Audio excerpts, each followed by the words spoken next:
Good morning. I'm delighted to be joined by hot prospect Keith Keogh, who's about to make his professional debut at Cage Legacy in Liverpool on Saturday. How are you doing, Keith? Yeah, doing well, man. Doing well. First day, start the waterload today. So, yeah, tipping on. It's really fight week now. I think that's when I feel the fight coming on is like when I start my waterload and stuff like that. So, feeling good and ready to rock. Absolutely. So there's been a period now since your last amateur fight, November. Yeah. We're now in May. What's the period been like for you in the transition, knowing that you're going into the pro ranks? Anything different in you from when you prepared in the amateurs? A lot more strength and conditioning work. A lot more strength and conditioning, I think. Just especially for this fight, like I thought, like maybe I would have been doing bantamweight, but I'm doing pro, so a lot more strength and conditioning work. And then not really too much. Just obviously I've always worked hard, but obviously it's just consistency. Just being like very consistent, working obviously like as I've said before, like heel hooks and stuff like that, elbows, and just kind of working on that ground and pound. I kind of being a little bit more relaxed in between me round, like in me round, should I say? Because you're an amateur, like I found my style was like go go go and three trades and bump bump bump, keeping the pace on. But this time I feel like I've been training for like having a little bit more time to work. I have 5 minutes in there, relax, pick your shots, all this type of stuff while putting on a pace. So stuff like that is what I've been working on. Absolutely. So it's a case of having that extra time to refine some more skills as well, isn't it? Yeah, that's it. Like just getting it all in. Absolutely. Now you've only got one blemish on your record, which is a split decision. Now, obviously you're used to a winning feeling. So that only time that you've ever been beat, what was that? What was that feeling like afterwards? Yeah, like straight away after, obviously a stone. Obviously I kind of walked out of the cage and ended up in the hospital. So that was short as well. But obviously the loss was worse. I thought I performed very well in the fight. We all everybody I talked to thought I won the fight. So it didn't I wasn't able to fight the next day in the final. If I had have come out and I wasn't injured and I was looking at that final the next day thinking I should be here, then I would have hurt a bit more. I knew I performed. I knew I'd done well. I knew what I needed to do. So that took the sting off it. I was nearly already ready to go pro then. Obviously it didn't work out. So for me, I was thinking like my performance was great. I showed grit, showed skill. I had everything in that fight what I needed to show. So I wasn't too it was hurtful, but I knew I thought in my own brain I didn't lose. So it wasn't as hurtful as other people thought. It was a bit of a relief as well, nearly, you know what I mean? Because I wanted to be tested. I wanted something at amateur that. But coming into pro, so a lot of people are playing just out here trying to look cool and stuff. I'm not. I'm trying to fucking win. I'm trying to be the best fighter in the world. You know what I mean? So I wanted to get over there. I wanted, a tough fight, and I got a tough fight. And obviously it's sore, but who gives a fuck? I fought well. I thought I won. So great fight. It was my favorite fight. So. Nice. Yeah, it was my favourite fight. It was a bleeding war, we bleeding killed each other. So, I enjoyed that anyway. Love it. Well, like they say, anyway, who gives a fuck? It's a lesson. It's especially amateur. It's a lesson in it. As long as you had a good ding dong. So, happy days. Let's take it back a little bit because the growth of MMA in Ireland has been meteoric. So, what's it been like for you watching it growing up? And who was your heroes, idols? Obviously, typical McGregor. He was the one that spearheaded it. But anybody else? Yeah, he was though, but I started combat sports just before, I was around when he was just in the UFC, you know what I mean? I remember doing kickboxing when I was a kid, and the whole 60 G's baby thing. I remember me first kickboxing coach at the time, being did you see that? And I was I seen a little clip of it, whatever. I was already mad into fighting. I wanted to do MMA because I've touched on this before. I've watched, I played the UFC game and stuff, and I've we used to play with Brock Lesnar and Anderson Silva, the BJ Penns, Forrest Griffins.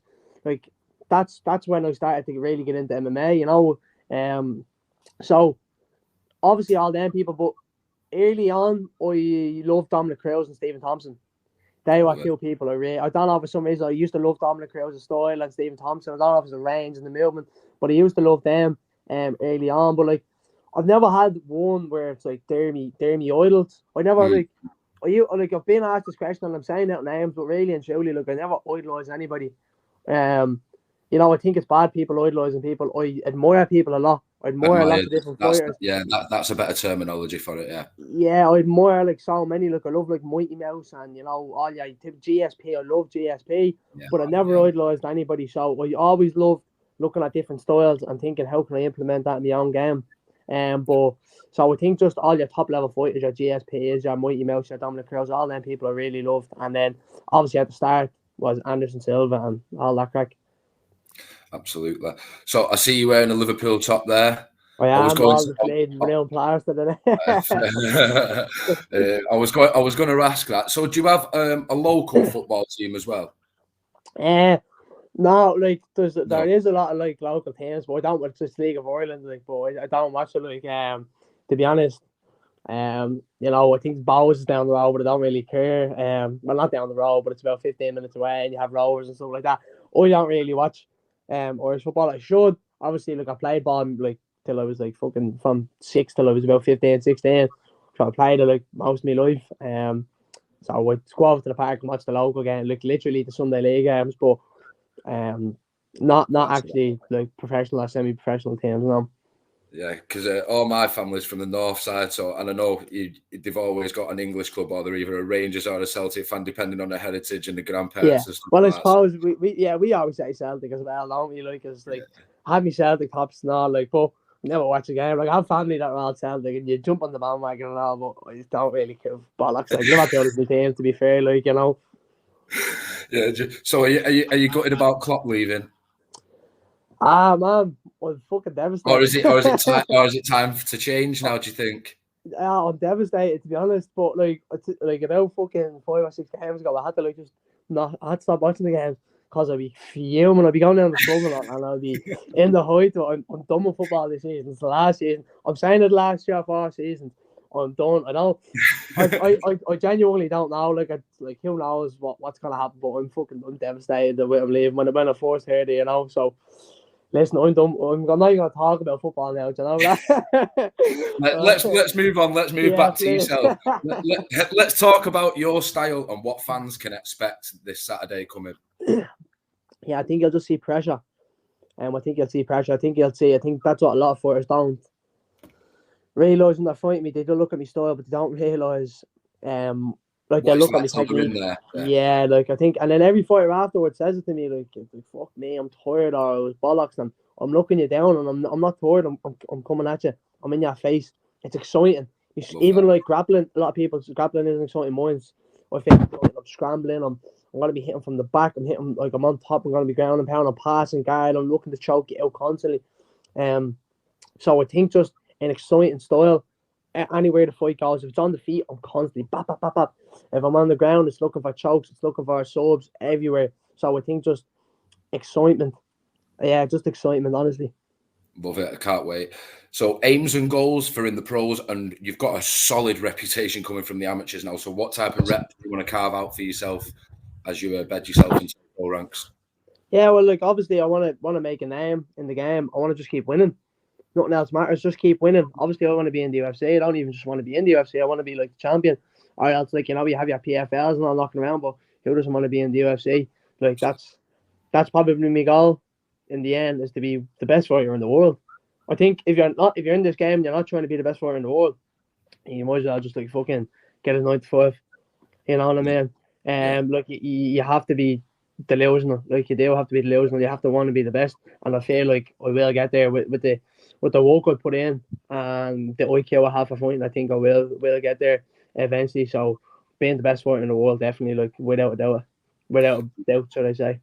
I love that raw attitude, because I think, I've always said it, I think fighters, and everybody knows it, that they're not quite wired right.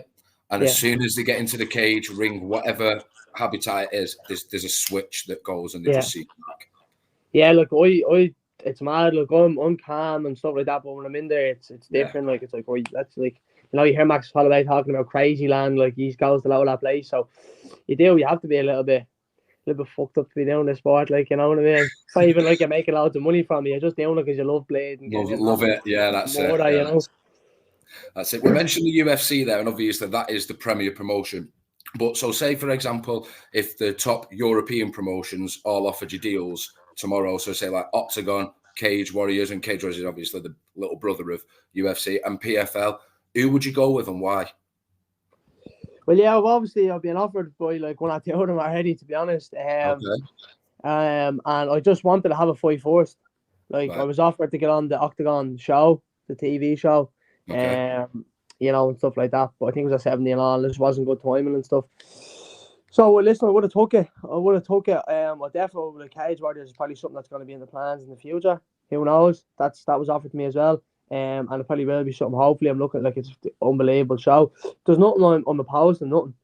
Like if the fights are right, the money's good. I will like not even the money. Like I want to fight. Like if it's good, if it fits, good. If my manager and me coach, we all think it's good, then I will take something. You know what I mean? Just because I'm fighting in them doesn't mean I can't move elsewhere. Like, you know what I mean? I want to just fight. I want to build my career. I want to win. I want to challenge myself and be the best in the world. So however's knocking about, eventually, obviously, get me a few fights in, and I wouldn't be opposed to anything. Absolutely. I love that. Right, we'll finish it, Keith, with some quick fire. UFC or ONE FC? This is preference, by the way, right? UFC. Right. Simpsons or Family Guy? Simpsons. Grappling or striking? Striker. Muay Thai or boxing? Muay Thai. John Jones or Francis Ngannou? Now, this will do preference and who you think would win. Jones. And Jones again. Jones about them. Okay, I love it. Yeah. And the big one, the return of the Mac, McGregor, Chandler. Who have you going for with that? Oh, Chandler. It's a tough one, isn't it? Chandler. I have to go. I'm backing Chandler. I'm not sitting on the fence for it. I've said a couple of times that I've gone with Michael Chandler. I think Chandler. I just think McGregor's. I don't know. Like if he comes back, it's hard to say. Like, isn't it? Yeah. It's hard to say. So I think I'll have to back. I think if you're a better man, you see the work Chandler's putting in, you have to back Chandler, don't you?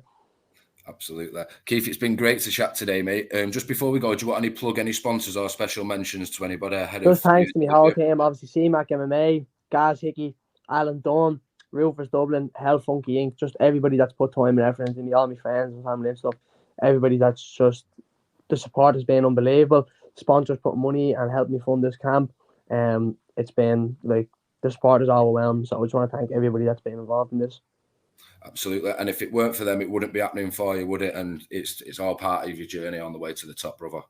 That's it. Like, the support around this area is unbelievable. Like, it really is. Like, people go above and beyond. Like, it's only saying, like, seeing people yesterday, like, oh, I'll give you money for this and that. I'm like, you get away, you mad cunt. Like, it's just some neighbour, like, you know what I mean? I'm like, we're all good. Like, I have a good team behind me, you know. Love it. Right, well, I'll be there next Saturday. I'll come and introduce myself and we'll have a good chat, man. Good luck. Perfect, mate. Thanks very much. Thank you, brother.